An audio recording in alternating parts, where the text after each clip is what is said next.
Hola mis compas, ahorita quiero platicarles respecto de un tema que tiene que ver precisamente con lo que estamos viendo en pantalla, la presunción de inexistencia de operaciones amparadas en CFDI. Y sí, estamos hablando de los efectos del artículo 69b del Código Fiscal de la Federación. Ahora, no me quiero extender mucho respecto en este tema porque es muy amplio, pero quiero platicarles lo que me pasó en una conversación con un colega, porque ahí tuvimos una pequeña diferencia en la que pues a lo mejor incluso algunos abogados y expertos en la materia también estarán de acuerdo con la posición de este colega, una posición que yo no comparto por las implicaciones que tiene. Ahora, ¿qué es, para dejarnos de tanto misterio? Es el tiempo que tiene la autoridad para requerir a un contribuyente que corrija su situación fiscal cuando ha tenido operaciones con un EFOS, una empresa, una entidad que factura operaciones simuladas. Ahora, no quiero enfocarme tanto en el EFOS, sino más bien en el EDOS, las entidades que deducen operaciones simuladas, así las tiene catalogadas el Servicio de Administración Tributaria. Y es que la pregunta es, ¿cuánto tiempo tiene la autoridad para revisar a un EDOS, a una empresa que deduce operaciones simuladas? Y aquí es donde existe una controversia. ¿Por qué? Porque mientras unos colegas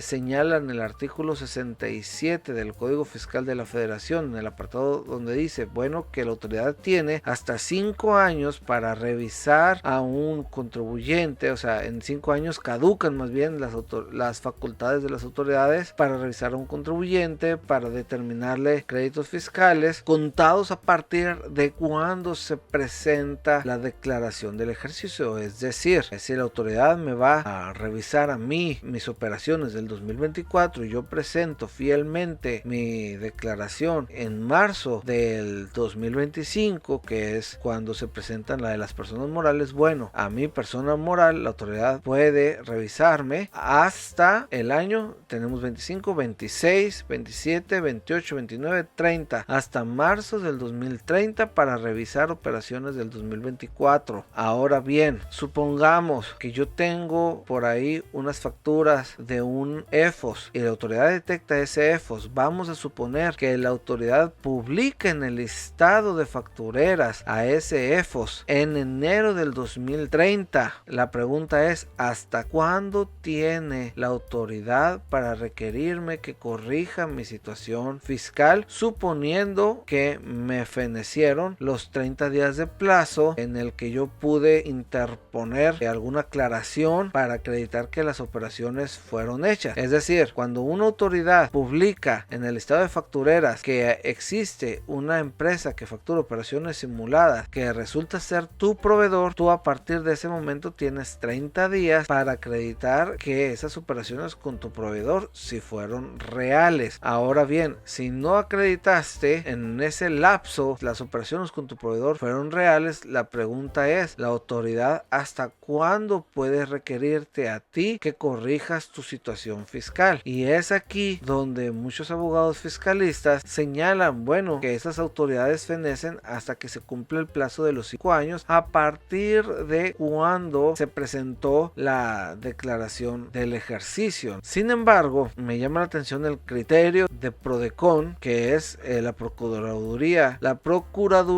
de Defensa del contribuyente, y este señala que son 5 años a partir de cuando fue publicado en el listado definitivo dicho proveedor. Fíjense, vamos a ver lo que señala PRODECON en este especie de calendario. Estamos hablando en un primer momento la publicación en el Diario Oficial de la Federación del listado definitivo de aquellos contribuyentes que no lograron desvirtuar los hechos que dieron lugar a la presunción, es decir, EFOS definitivos. Ahora, los contribuyentes que hayan dado efectos fiscales, es decir, los CEDOS, los que hayan disminuido su utilidad fiscal o aumentado su pérdida fiscal a través de los FDIs emitidos por los EFOS, tienen 30 días posteriores a la publicación en el Diario Oficial de la Federación para acreditar que efectivamente esas operaciones fueron reales. Vamos a suponer que ese E2 no lo hace, se le pasan los 30 días, no tenía ni idea ni conocimiento momento de que su proveedor fue publicado. Pero bueno, vamos a suponer que fue publicado meses antes de que se cumplan los 5 años. Bueno, la Prodecon señala que la autoridad va a determinar esos créditos fiscales correspondientes en caso de no demostrar que efectivamente se adquirieron los bienes o servicios o no se haya corregido la situación fiscal. Pero chequen el plazo que señala la autoridad. La autoridad está señalando un plazo de 5 años, también basados en el artículo 67 del Código Fiscal de la Federación, obviamente en un apartado distinto del que tiene que ver con la presentación de la declaración, sino en el apartado que señala que es a partir de cuando se deja de realizar una infracción de manera continua. Entonces, aquí tenemos dos criterios totalmente opuestos. Uno que señala que esas facultades de la autoridad deberían de fenecer cuando se cumplen los 5 años a partir de la presentación de la declaración, pero aquí la autoridad, o más bien la Prodecon, está señalando su interpretación de que no, son 5 años en estos casos específicos a partir de la publicación del EFOS. Ahora, ¿qué efectos trae esto sobre el E2? Vamos a suponer, así como yo lo comentaba, en 2024 presento mi declaración, en 2025 hasta marzo del 2030 la autoridad podría ejecutar una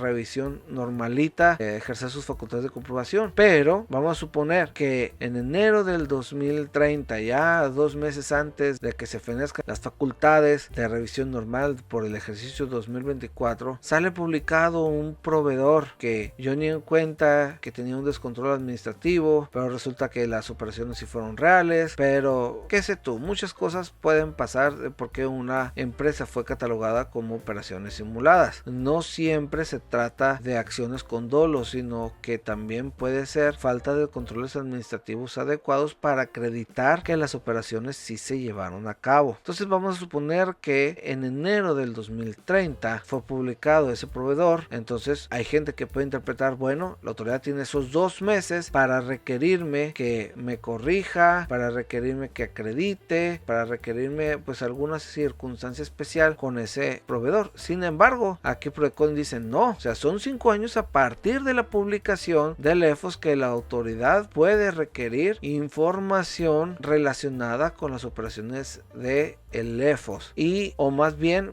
puede requerir el pago o puede requerir efectivamente pues que el contribuyente se corrija respecto de la aplicación de estas facturas. Así que estamos en presencia de un criterio que obviamente sé que no todos los abogados, los colegas expertos en materia fiscal van a estar de acuerdo. Sin embargo, llama la atención que la Prodecon, insisto, la Procuraduría de la Defensa del Contribuyente esté de acuerdo con esta interpretación, la haya publicado. Entonces quiere decir pues que la interpretación oficial de la autoridad va encaminada a extender esas facultades de comprobación, o más bien extender esas facultades de cobro, esos actos, esas facultades para emitir esos actos de molestia a los contribuyentes relacionados con EFOS, con esta interpretación de que se cuentan 5 años a partir no de la presentación de la declaración, sino de la publicación del EFOS en el listado definitivo, lo que a su vez pues extiende por mucho más tiempo pues las facultades de la autoridad, y a nosotros no nos queda pues otro remedio más que seguir conservando esa contabilidad, seguir conservando todas las pruebas, todos los documentos relacionados pues no nada más con esos proveedores, ¿no? Sino con toda la operación. No vaya a ser pues que por ahí en algún documento que se haya descartado pues pueda venir un gancho de la autoridad y nos juegue en contra. Así que aquí les dejo este criterio que, como les digo, o sea, a muchos les puede parecer pues contrario a lo que nos enseñaron durante toda la vida. He estado checando posiciones, por ejemplo, en revistas de especialización fiscal que no comparten definitivamente este criterio, pero pues ya estamos hablando de cuál es el criterio oficial que tienen las autoridades, y definitivamente pues en caso de un acto de molestia tendremos que recurrir a las diversas instancias como el Tribunal Administrativo, la Suprema Corte, Corte de Justicia para defender la posición que mejor nos convenga. Así que pues aquí les dejo esta información. Hay que seguir previniendo, hay que seguir implementando controles para no vernos en la necesidad de estar aclarando operaciones después de 7, 8, 9 años después de haberse llevado a cabo. Saludos mis compas, nos vemos en la próxima cápsula. Chao.